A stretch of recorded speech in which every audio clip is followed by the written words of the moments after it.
Dans les archives départementales de la Loire, un registre paroissial du XVIIe siècle porte une annotation troublante écrite d'une main tremblante. Le 5e enfant Rochefort est né cette nuit. Que Dieu nous pardonne ce que nous avons fait. Cette phrase, tracée à l'encre décolorée par 3 siècles d'humidité, ouvre la porte à l'une des plus sombres histoires de la noblesse française.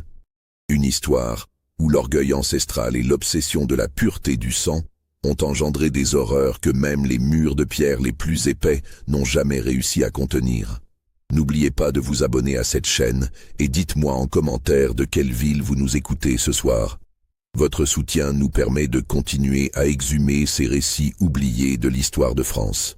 Mais revenons à cette famille qui marqua de son empreinte maudite les terres du Forez pendant plus de 2 siècles, laissant derrière elle un héritage de terreur et de secrets inavouables qui résonnent encore aujourd'hui dans les couloirs déserts de leur château en ruine.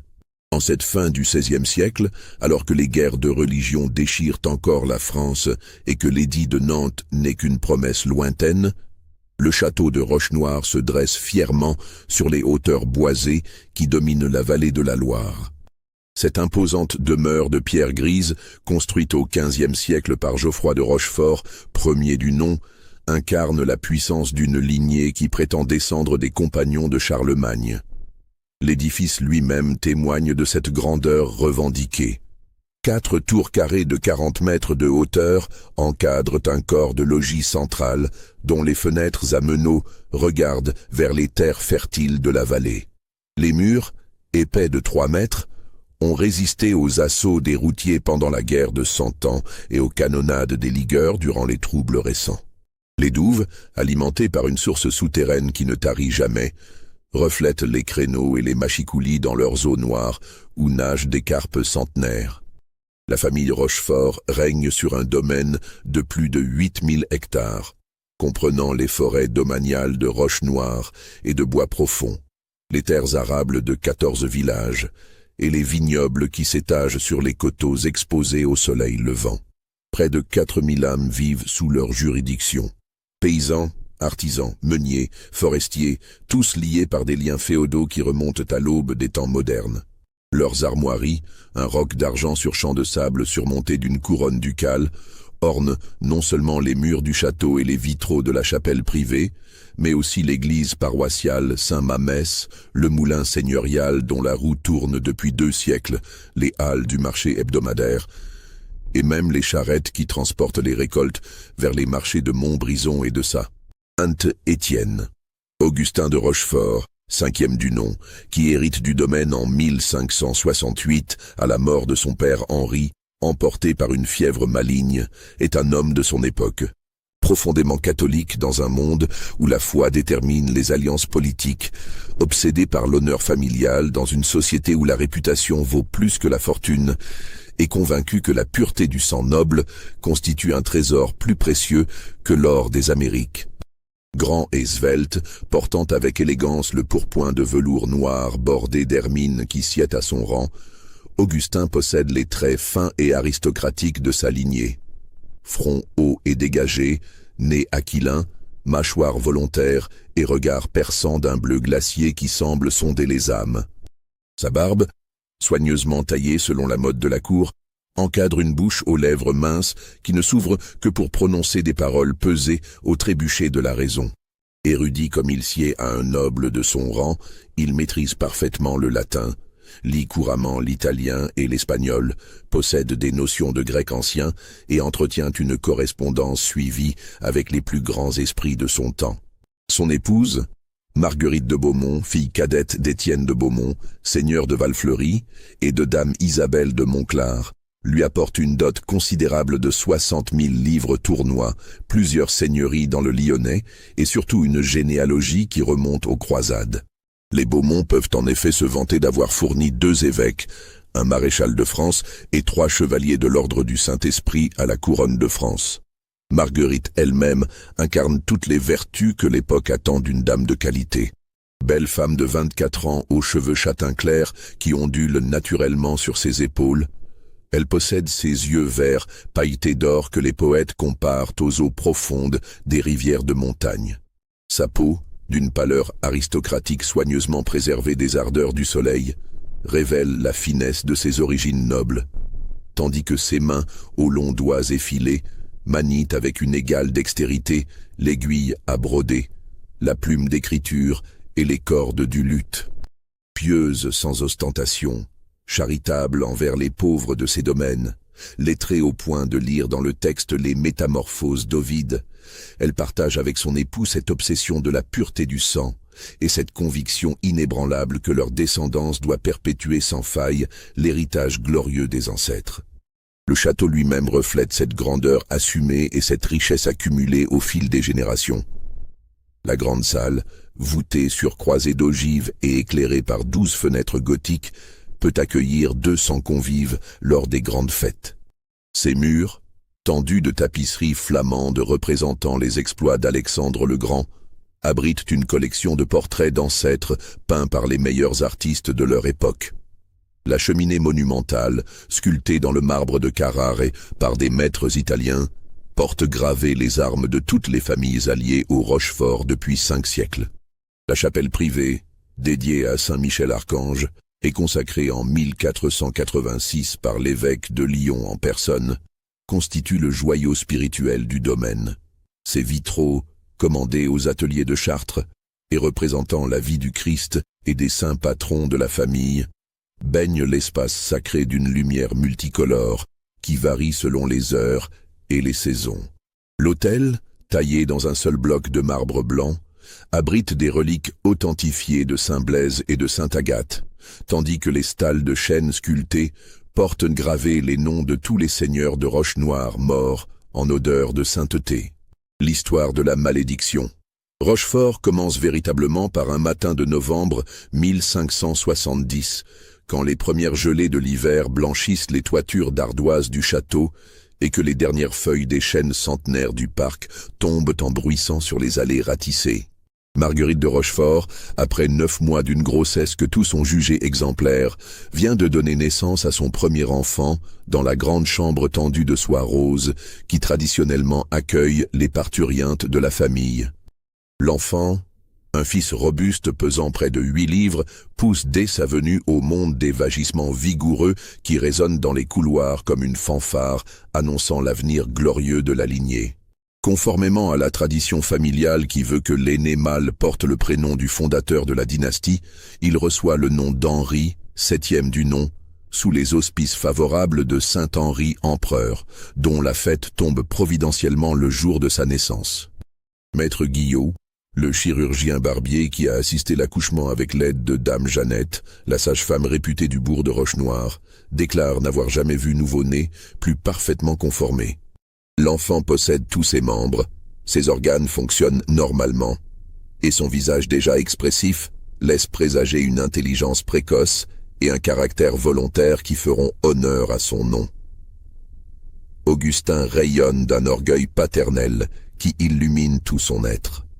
Vêtu de son plus beau pourpoint de velours cramoisi brodé d'or, il arpente les couloirs du château en distribuant des pièces d'argent aux domestiques, en offrant des libéralités exceptionnelles aux métayers qui viennent présenter leurs hommages, et en recevant les félicitations des nobles voisins accourus pour saluer la naissance de l'héritier.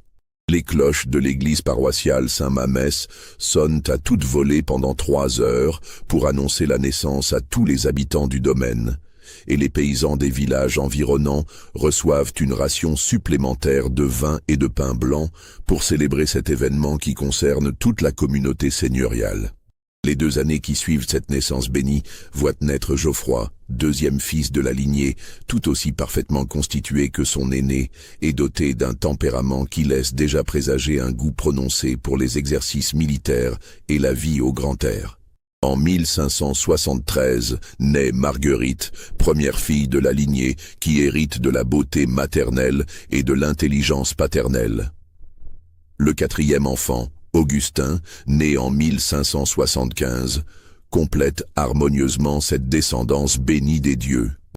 Chaque naissance est l'occasion de réjouissances qui s'étendent sur plusieurs jours et mobilisent tout le personnel du château. Mais c'est précisément en 1577, alors que tout semble sourire à la famille et que l'avenir se présente sous les auspices les plus favorables, que s'ouvre brutalement le premier chapitre de cette tragédie qui va transformer le château de Rochenoir en théâtre d'horreur indicible.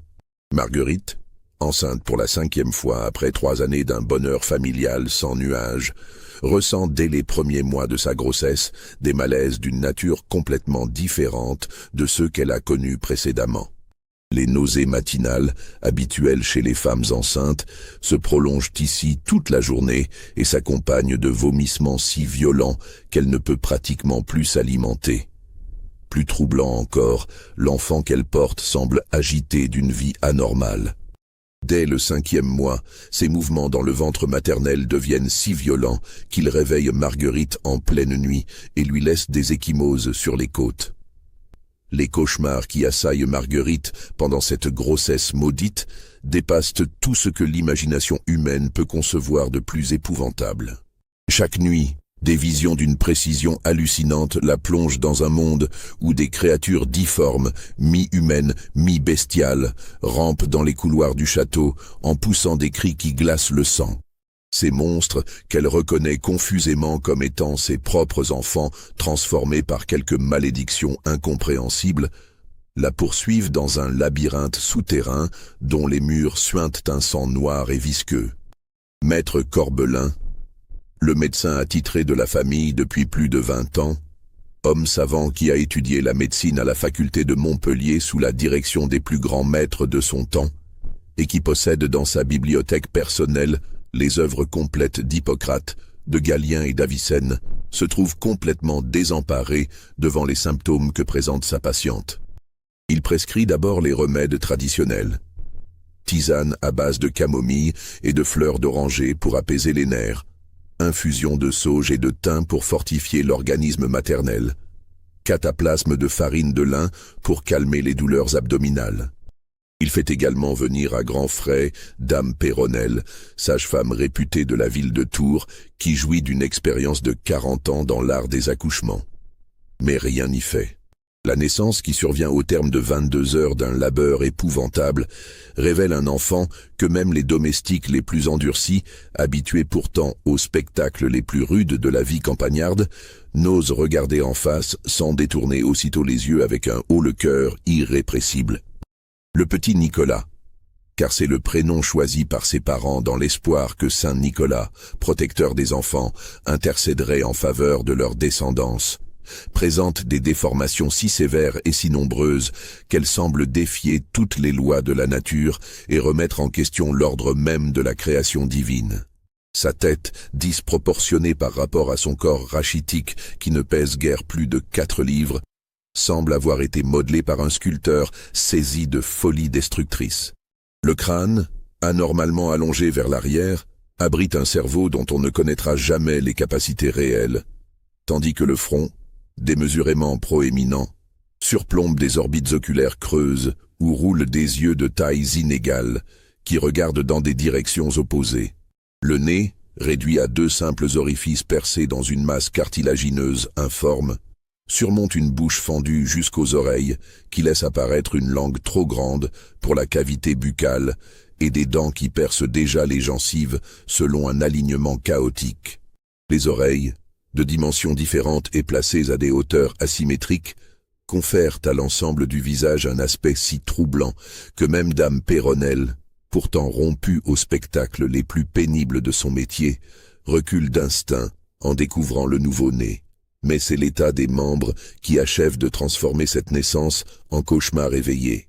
Les bras, trop courts et tordus selon des angles impossibles, se terminent par des mains où les doigts, soudés par des membranes cutanées, forment des appendices qui ressemblent davantage à des nageoires qu'à des extrémités humaines. Les jambes, encore plus atrophiées, ne lui permettront manifestement jamais de se tenir debout, et ses pieds beaux, repliés vers l'intérieur, complètent le tableau d'une difformité si extrême qu'elle paraît relever du prodige monstrueux. Plus effrayant encore que son aspect physique, le nouveau-né émet des sons qui ne ressemblent à aucun cri humain connu. Ses gémissements, tantôt aigus comme les plaintes d'un animal blessé, tantôt graves comme les râles d'un mourant, résonnent dans la chambre d'accouchement avec une intensité qui glace le sang des assistants et fait se signer précipitamment les femmes de chambre. Le silence qui s'abat sur la pièce après la naissance est plus lourd et plus oppressant que tous les deuils que le château a pu connaître au cours de son histoire séculaire. Marguerite, après avoir entrevu son enfant dans un moment de lucidité entre deux vagues de douleur, sombre dans un évanouissement si profond qu'on la croit morte. Son corps, épuisé par les efforts surhumains de l'accouchement, reste inerte pendant 3 jours entiers, et seule la faible pulsation de ses veines prouve qu'un souffle de vie anime encore cette enveloppe charnelle martyrisée.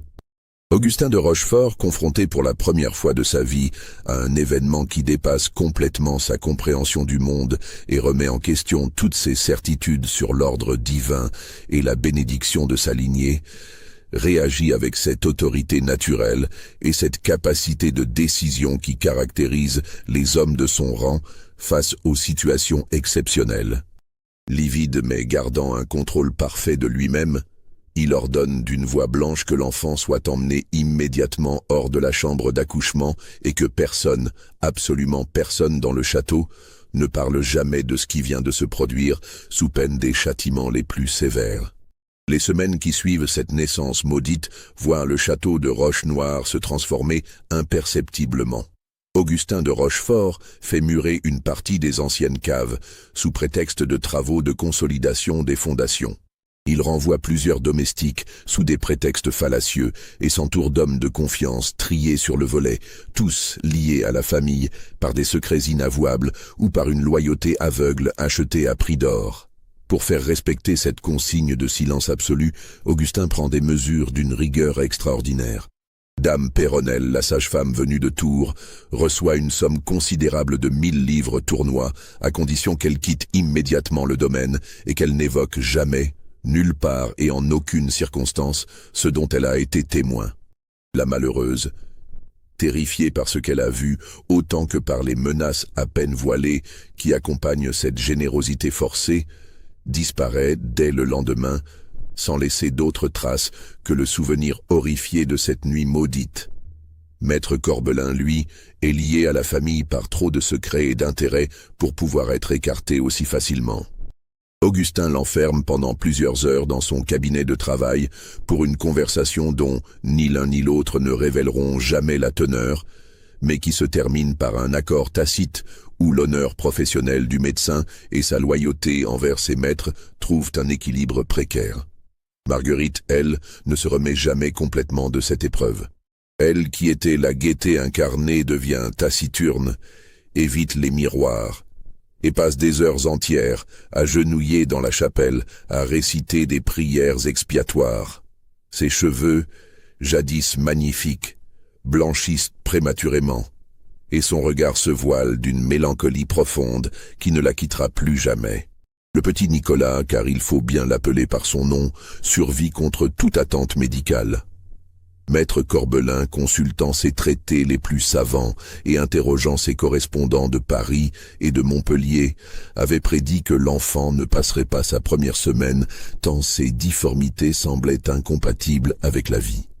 Mais la nature, dans ses caprices les plus inexplicables, dote parfois les créatures les plus défavorisées d'une vitalité surprenante. Augustin fait aménager en hâte une des anciennes caves du château, celle qui servait jadis de cellier aux vins les plus précieux et qui présente l'avantage d'être à la fois spacieuse, sèche et complètement isolée du reste de la demeure par plusieurs mètres de murailles de pierre. Cette cave, accessible seulement par un escalier en colimaçon dissimulé derrière une tapisserie de la grande salle, devient la prison dorée où Nicolas passera désormais son existence. Pour s'occuper de cet enfant si particulier, Augustin fait venir du couvent de Sainte-Colombe une religieuse défroquée dont la condition tragique garantit le silence absolu. Sœur Thérèse de la Miséricorde, de son nom de religion, a été chassée de sa communauté pour des raisons que l'évêché n'a jamais rendues publiques, mais qui touchent probablement à des manquements graves à la règle de chasteté. Cette femme de 35 ans, au visage prématurément vieilli par les épreuves et les remords, présente la particularité d'être sourde-muette de naissance, infirmité qui en fait la gardienne idéale pour un secret de cette importance. Au fil des mois, les habitants du domaine commencent à percevoir des changements troublants dans l'atmosphère qui règne au château de Rochenoir. Ces modifications, d'abord imperceptibles, s'accentuent progressivement jusqu'à créer un climat de malaise diffus qui affecte tous ceux qui vivent sur les terres des Rocheforts. Les premiers signes de cette transformation se manifestent par des bruits étranges qui s'échappent parfois des profondeurs du château, généralement pendant les heures nocturnes, quand le silence amplifie tous les sons. Ces gémissements, tantôt plaintifs comme les pleurs d'un enfant abandonné, tantôt rauques comme les râles d'un animal agonisant, ne ressemblent à rien de connu et glaçant le sang de ceux qui les entendent. Les chiens de chasse, ces lévriers et ces braques qui accompagnent traditionnellement les parties de vénérie d'Augustin et qui sont habitués aux odeurs les plus diverses de la forêt et du gibier, manifestent désormais un comportement inexplicable. Ils refusent catégoriquement de s'approcher de certaines parties du château, particulièrement des abords de l'escalier qui mène aux caves, et aboient avec une terreur panique quand le vent porte vers eux des effluves venus des profondeurs souterraines. Les serviteurs les plus anciens, ceux qui servent la famille depuis 2 ou 3 générations et qui ont connu les règnes précédents des seigneurs de Rochenoir, commencent à échanger des regards entendus et à chuchoter dans les coins sombres des couloirs ou dans les recoins des cuisines quand ils pensent être à l'abri des oreilles indiscrètes. Ces vieux serviteurs, dépositaires de la mémoire familiale et témoins des événements qui ont marqué l'histoire du château au cours des décennies écoulées, se souviennent soudain d'histoires anciennes qu'ils avaient toujours prises pour des légendes sans fondement ou des superstitions de village, car la famille Rochefort traîne derrière elle un lourd passé de mariage consanguin. Depuis 3 générations, les seigneurs de Rochenoir épousent systématiquement leurs cousines, leurs nièces ou même leurs demi-sœurs, dans un souci obsessionnel de préserver la pureté de leur sang. Cette pratique, courante dans la haute noblesse mais poussée ici à l'extrême, a créé un patrimoine génétique de plus en plus appauvri, où les tares héréditaires s'accumulent comme les sédiments au fond d'un étang. Augustin lui-même a épousé Marguerite de Beaumont, alors qu'elle était sa cousine germaine, fille de sa tante paternelle.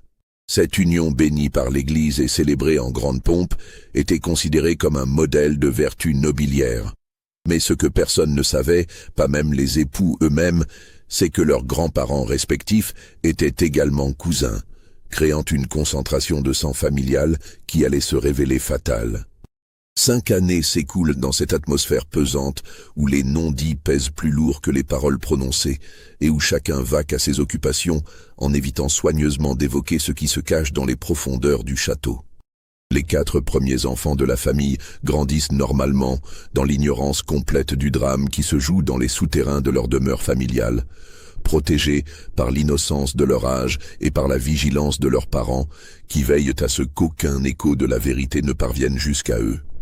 Henri, l'aîné, devenu un garçon de 15 ans, se révèle un adolescent intelligent et volontaire, doté de toutes les qualités qui promettent un brillant avenir à la tête du domaine familial. Grand et élancé comme son père, il possède cette prestance naturelle et cette autorité innée qui caractérise les chefs de lignée destinés à perpétuer la grandeur de leur maison. Geoffroy, âgé de 13 ans, montre des dispositions exceptionnelles pour les exercices militaires et tout ce qui touche à l'art de la guerre. Excellent cavalier, tireur d'élite à l'arquebuse et escrimeur prometteur. Il rêve de suivre les traces de ses ancêtres qui se sont illustrés sur les champs de bataille. Marguerite, maintenant âgée de 12 ans, développe une piété remarquable qui la destine manifestement à la vie religieuse. Ses heures de prière dans la chapelle familiale s'allongent chaque jour. Sa connaissance des textes sacrés étonne les ecclésiastiques qui la visitent. Et sa charité envers les pauvres du domaine révèle une âme naturellement portée vers la perfection chrétienne. Le petit Augustin, maintenant âgé de 10 ans, manifeste une curiosité intellectuelle précoce qui ravit son père et fait l'admiration de tous ceux qui l'approchent. Dévoreur insatiable de livres, il passe des heures entières dans la bibliothèque familiale à compulser les ouvrages les plus savants, Et sa mémoire prodigieuse lui permet de retenir des passages entiers des auteurs classiques. Mais c'est précisément en 1582, alors que cette illusion d'un retour à la normalité commence à s'ancrer dans leur esprit, que Marguerite de Rochefort découvre qu'elle est de nouveau enceinte. Cette grossesse, survenant après 5 années d'interruption, réveille immédiatement toutes les terreurs endormies et plonge le couple dans une angoisse d'autant plus profonde qu'ils savent désormais ce que peut leur réserver l'avenir. Car cette fois, dès l'annonce de sa grossesse, une terreur silencieuse mais palpable s'empare du château. Chacun compte sur ses doigts et réalise que cet enfant à venir sera le 6e de la lignée, et donc le 2e multiple de 5. La coïncidence numérique, qui aurait pu passer inaperçue dans d'autres circonstances, prend ici une résonance sinistre et fait naître dans tous les esprits des questions qu'aucun n'ose formuler à haute voix. Augustin, confronté une nouvelle fois à cette épreuve qu'il espérait ne plus jamais revivre, réagit cette fois avec la détermination d'un homme qui a eu le temps de réfléchir aux leçons du passé et de préparer ses défenses contre un avenir qu'il redoute mais qu'il ne peut éviter. Il fait venir discrètement, sous prétexte de consultations médicales de routine, les plus grands savants de l'époque. Le plus mystérieux de ces consultants est un personnage énigmatique venu d'Italie qui se fait appeler simplement Girolamo Fabrizi et qui prétend maîtriser les secrets de l'art médical antique perdu depuis la chute de l'Empire romain.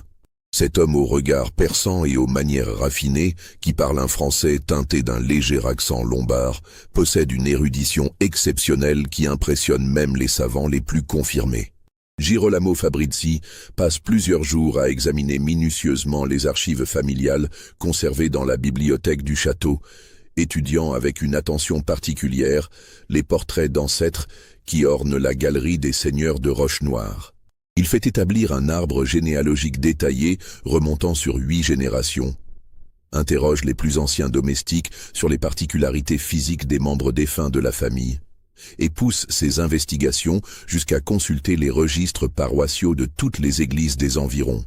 Ces conclusions, exposées à Augustin dans le secret le plus absolu lors d'une conversation nocturne qui dure jusqu'aux premières lueurs de l'aube, jettent une lumière terrifiante sur les causes probables de la tragédie qui frappe la lignée des Rochefort.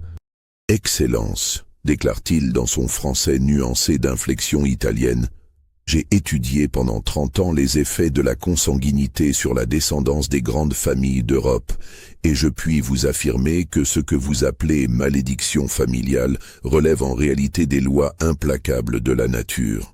Quand le même sang se mélange trop souvent à lui-même, il s'affaiblit comme un vin trop coupé d'eau et engendre des fruits corrompus. Il explique à Augustin stupéfait que la pratique systématique des mariages entre cousins, poursuivi pendant des générations dans un souci louable de préserver la pureté nobiliaire, a créé un patrimoine héréditaire appauvri, où les mêmes défauts se concentrent et s'amplifient au lieu de se diluer. Les théories qu'il expose, nourries par l'observation de phénomènes similaires dans les familles princières d'Italie et d'Espagne, annoncent de plusieurs siècles les découvertes de la science génétique moderne.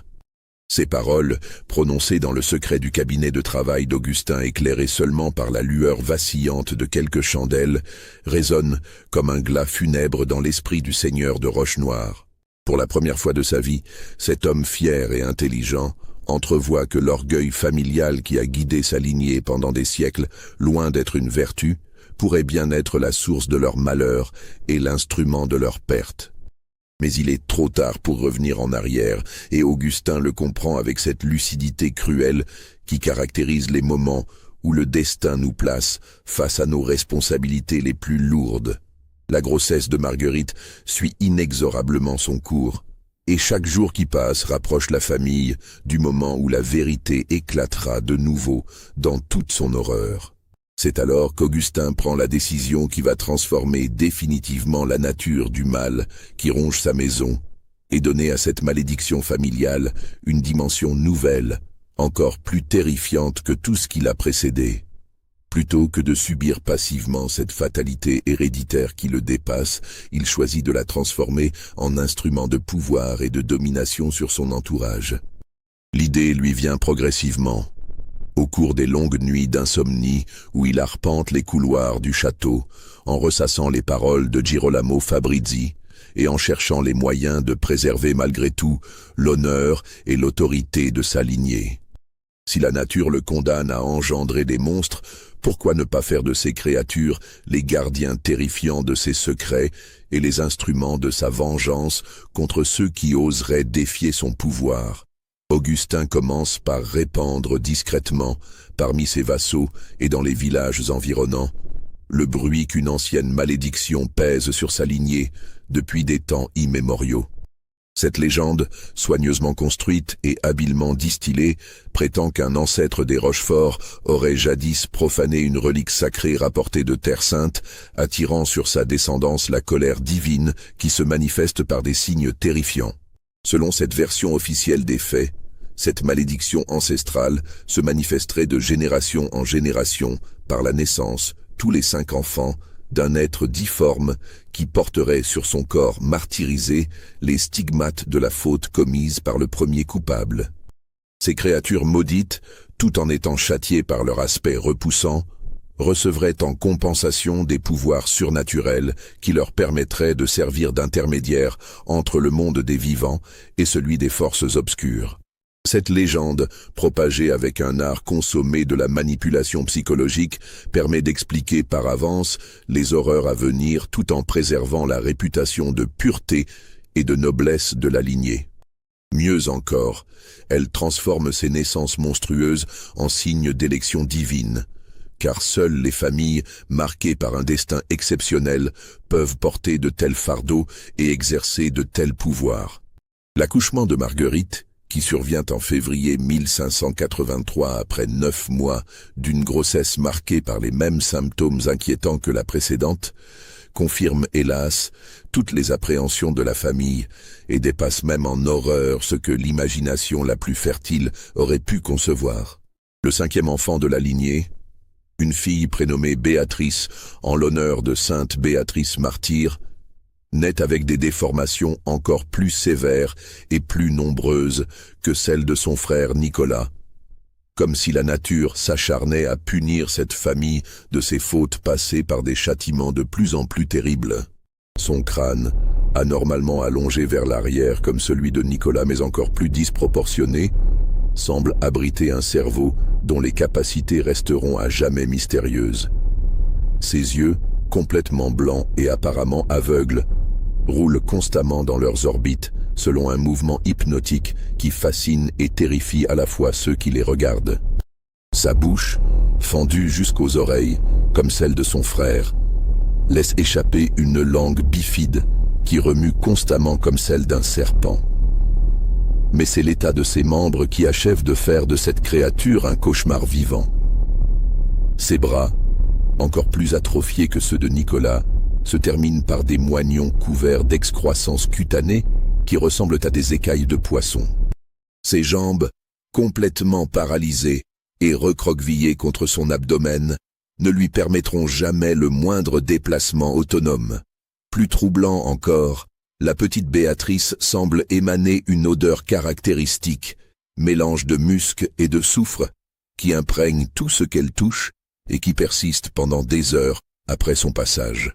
Cette particularité olfactive, inexplicable d'un point de vue médical, ajoute une dimension supplémentaire à l'horreur qu'inspire sa vue et rend sa présence détectable, même quand elle reste invisible. Augustin, cette fois préparé à affronter cette épreuve, fait immédiatement transporter la nouveau-née dans la cellule voisine de celle de Nicolas, aménagée depuis des mois selon les mêmes principes de confort relatif et d'isolement absolu. Sœur Thérèse, maintenant rompue à ces tâches terribles, accueille cette nouvelle pensionnaire avec une résignation mêlée d'une piété exaltée qui confine parfois au mysticisme. C'est à partir de cette époque qu'Augustin met en œuvre le plan diabolique qu'il a longuement mûri pendant les mois d'attente. Utilisant l'existence de ces enfants difformes comme un instrument de terreur psychologique, il commence à exercer sur ses vassaux, ses débiteurs et même ses voisins une domination d'un genre totalement nouveau.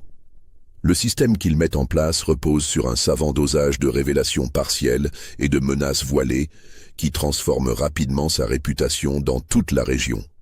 Quand un fermier tarde à payer ses redevances, quand un marchand tente de le tromper sur la qualité de ses marchandises, quand un noble voisin conteste ses droits sur une parcelle de forêt ou sur un péage, Augustin fait discrètement savoir que les gardiens maudits de son château pourraient bien sortir de leur retraite souterraine pour régler ces différends selon des méthodes que les tribunaux ordinaires ignorent. Ces allusions, toujours formulées avec la subtilité qui convient à un homme de son rang, n'en produisent pas moins des effets spectaculaires sur ceux qui les reçoivent. Car les bruits qui s'échappent parfois des caves du château, amplifiés par l'acoustique particulière des souterrains et déformés par l'imagination de ceux qui les entendent, prennent dans l'esprit populaire des proportions terrifiantes. On parle bientôt de créatures enchaînées qui n'attendent qu'un signal de leur maître pour se répandre dans la campagne et semer la désolation parmi ses ennemis. On évoque des pactes secrets entre les Rochefort et des puissances infernales. Des rituels nocturnes où les enfants difformes serviraient d'intermédiaires entre le monde des vivants et celui des ténèbres éternelles. Si cette histoire vous glace le sang, n'hésitez pas à laisser un pouce vers le haut et à nous dire en commentaire ce que vous pensez de cette terrible transformation de l'amour paternel en instrument de pouvoir. Cette transformation du château en forteresse de l'épouvante produit des résultats spectaculaires sur le plan matériel et politique. Plus personne n'ose contester ouvertement l'autorité des seigneurs de Rochenoir, et les contestations qui naissaient autrefois de la rudesse des temps ou de l'injustice de certaines décisions seigneuriales s'éteignent désormais dans un silence prudent qui arrange considérablement les affaires d'Augustin. Les dettes sont payées plus ponctuellement, les impôts rentrent sans retard. Les conflits de voisinage se règlent à l'amiable dès qu'on évoque la possibilité de faire appel à l'arbitrage des maîtres de Rochenoir. Cette efficacité administrative nouvelle, obtenue par des moyens si peu orthodoxes, permet à Augustin d'accroître considérablement la fortune familiale et d'étendre son influence bien au-delà des limites traditionnelles de son domaine. Mais cette réussite matérielle s'accompagne d'un prix humain et moral que seuls les murs du château peuvent mesurer dans toute son ampleur. Marguerite, définitivement brisée par cette seconde naissance monstrueuse, sombre dans une forme de folie douce qui la coupe progressivement du monde extérieur et la plonge dans un univers mental où la réalité et les chimères se mélangent de manière inextricable. Elle passe désormais ses journées dans un état de semi-conscience, assise devant sa fenêtre, à regarder le paysage sans le voir vraiment, les mains occupées à broder inlassablement des vêtements minuscules destinés à ses enfants monstres. Ces broderies, d'une finesse extraordinaire qui témoigne de l'excellence de son éducation aristocratique, représentent invariablement des scènes paradisiaques où des créatures idéalisées au corps parfait évoluent dans un monde de paix et de beauté éternelle. Les 4 premiers enfants, maintenant adolescents, grandissent dans l'ignorance de ce qui se passe dans les caves familiales. Ils ont bien entendu parler de la malédiction qui pèse sur leur lignée, mais cette notion reste pour eux abstraite et lointaine. Henri se prépare à prendre la succession de son père, Geoffroy s'entraîne aux armes en vue d'une carrière militaire, Marguerite se destine au couvent et Augustin développe une passion pour l'alchimie et les sciences occultes. Mais le destin n'en a pas fini avec les Rochefort, et la nature semble prendre un malin plaisir à multiplier les épreuves de cette famille déjà si cruellement frappée. En 1588, contre toute attente et tous les calculs de probabilité, Marguerite se retrouve enceinte une 7e fois. Cette grossesse tardive, survenant alors qu'elle approche de ses 40 ans et que son organisme porte encore les stigmates des précédents accouchements, semble défier toutes les lois naturelles et plonge toute la famille dans une terreur renouvelée qui dépasse en intensité tout ce qu'elle a déjà connu. Car si les calculs sont exacts, cet enfant sera le 10e de la lignée, et donc le 2e 5e depuis le commencement de cette malédiction. Que va révéler cette nouvelle naissance? Les déformations vont-elles s'aggraver encore? Ou la nature va-t-elle enfin épargner cette famille si cruellement martyrisée? La naissance du 10e enfant, qui survient en mars 1589 par une nuit de tempête, où les éléments déchaînés semblent s'acharner contre le château, comme pour annoncer une nouvelle apocalypse familiale, marque l'apogée absolue de l'horreur qui s'est progressivement emparée de la demeure des Rochefort et transforme définitivement cette lignée noble en théâtre de cauchemars. À s'éveiller. Le petit Jean-Baptiste, car Augustin tient mordicus à ce que même ses enfants monstres portent des prénoms chrétiens qui attestent de leur appartenance à la famille et de leur droit au baptême, présente des malformations si extrêmes et si nombreuses qu'elles défient non seulement toute description rationnelle, mais remettent en question l'ordre même de la création divine et font vaciller la raille. Sont de ceux qui osent poser les yeux sur cette créature qui semble tout droit sortie des cercles les plus profonds de l'enfer de Dante. Son corps, à peine plus grand qu'un nouveau-né normal, mais d'une maigreur cadavérique qui fait saillir chaque os sous une peau translucide, semble avoir été assemblé par un démiurge saisi de folie destructrice. Ses membres, tous de longueurs différentes et articulés selon des angles qui défient l'anatomie humaine, se terminent par des appendices informes qui ne ressemblent ni à des mains ni à des pieds, mais plutôt à des excroissances molles et gluantes qui bougent constamment comme animées d'une vie propre. Sa tête, démesurément grosse par rapport au reste de son corps rachitique, abrite un cerveau dont les capacités resteront à jamais mystérieuses, mais qui semble déjà manifester une intelligence troublante. Ses yeux, d'un bleu si pâle qu'ils paraissent presque blancs, ne se ferment jamais et suivent tous les mouvements avec une acuité qui glace le sang de ceux qui croisent ce regard inhumain. Sa bouche, constamment ouverte, remue sans cesse comme si elle tentait de formuler des paroles dans une langue que seuls les damnés pourraient comprendre. Mais c'est la découverte progressive de ses capacités mentales qui va bouleverser l'équilibre précaire établi par Augustin et précipiter la famille vers sa perte définitive. Contrairement à Nicolas et Béatrice, dont l'intelligence semblait limitée à des réactions primaires et instinctives, Jean-Baptiste manifeste dès ses premières semaines d'existence une acuité intellectuelle troublante qui semble croître de jour en jour. Ses yeux suivent les mouvements avec une précision inquiétante, ses gémissements semblent répondre aux paroles qu'on lui adresse selon une logique secrète et surtout, il paraît comprendre parfaitement ce qui se passe autour de lui, comme si son esprit emprisonné dans ce corps difforme conservait toute sa lucidité pour contempler l'horreur de sa condition. Sœur Thérèse